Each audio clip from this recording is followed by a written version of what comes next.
Ang didi ni Bernadette ay 11 lang. 40 na ang biik na nailabas ni Bernadette.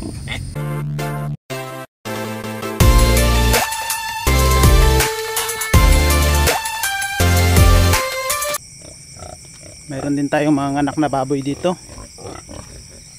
Ito si Bernadette. Pang 114 days na nitong si Bernadette.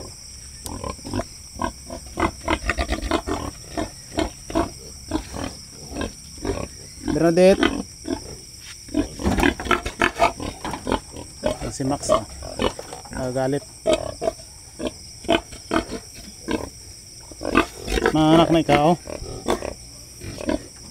Hinintay muna natin na maglibor kaya hindi pa natin nilalagyan ng kanyang paanakan. Meron naman tayo naka-ready na rice hull. Dati ang nilalagay natin dito ay ito yung dahon ng saging, pero ngayon ay rice hull. Kuha muna tayo.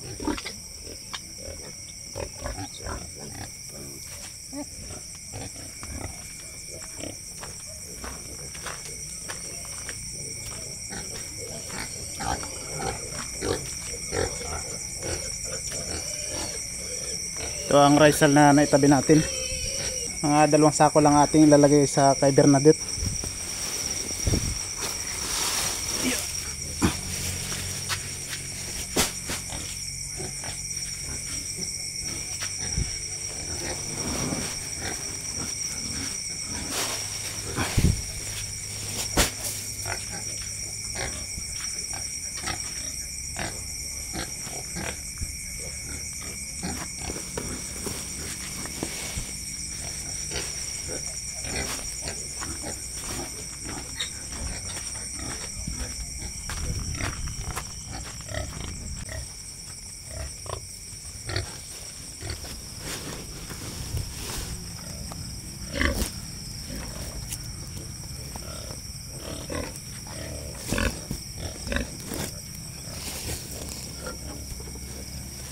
Ya.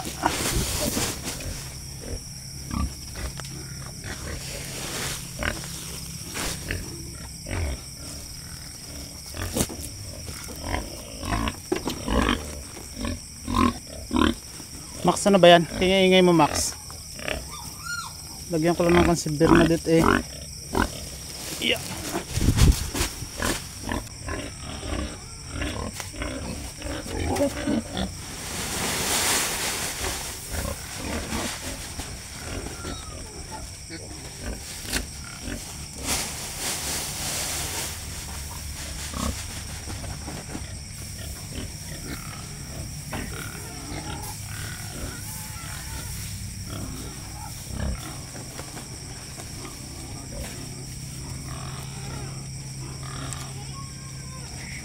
Yan na, okay na ang pag-anakan ni Bernadette.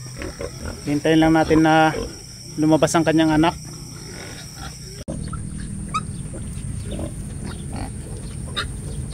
Ngayon lang nanganak si Bernadette.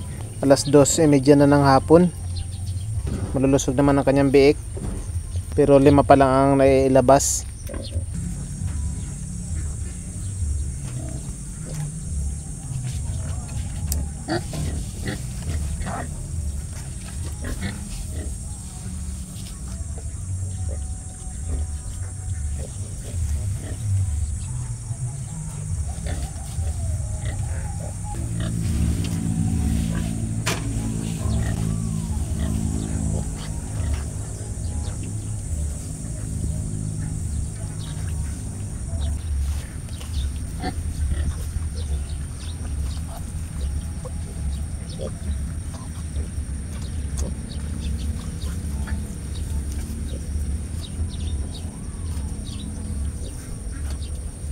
Walo na ang nailabas na biik ni Bernadette, pero may gumagalaw pa sa kanyang tiyan.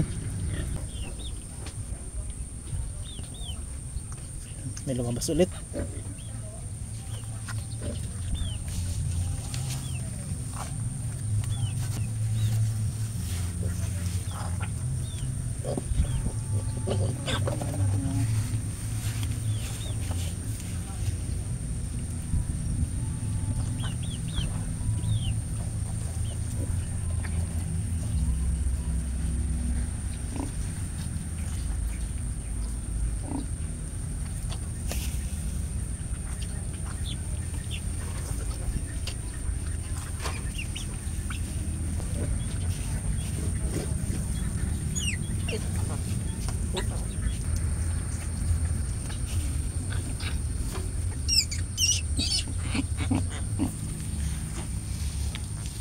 Yan, 11 na ang anak ni Bernadette.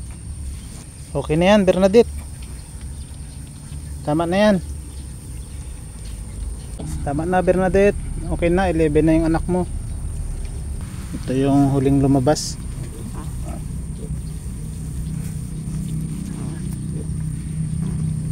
Parang mayroon pang biik sa tiyan ni Bernadette. May bumubukol pa. Maganda talaga na inahin to si Bernadette. Madami mga anak. 40 na ang biik na nailabas ni Bernadette. Ang kukulit na ng mga anak ni Bernadette. Saan na pumupunta. Kailangan na mabantayan talaga ito si Bernadette. Yan, ganyan kapag nanganak ang native na baboy. Ang mga biik ay malalakas na agad kahit na bagong panganak pa lang.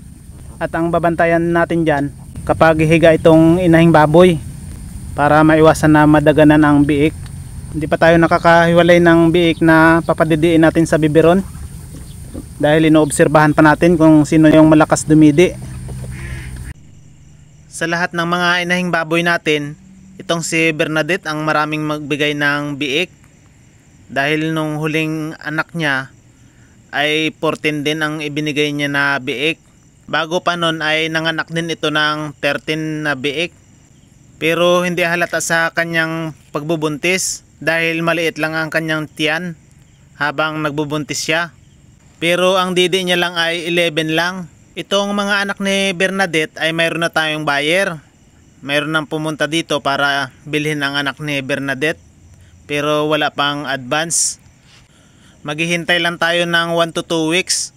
Kapag hindi pumunta dito ang ating buyer, ay gagawin nating inahin ang mga anak na babae ni Bernadette. Dahil maganda itong gawing inahin. Isa yan sa mga katangian na magandang gawing inahin ang isang biik kapag marami sila magkakapatid. Pipili tayo ng 12 pataas na didi ng biik para hanggang 12 na biik ang kayang alagaan.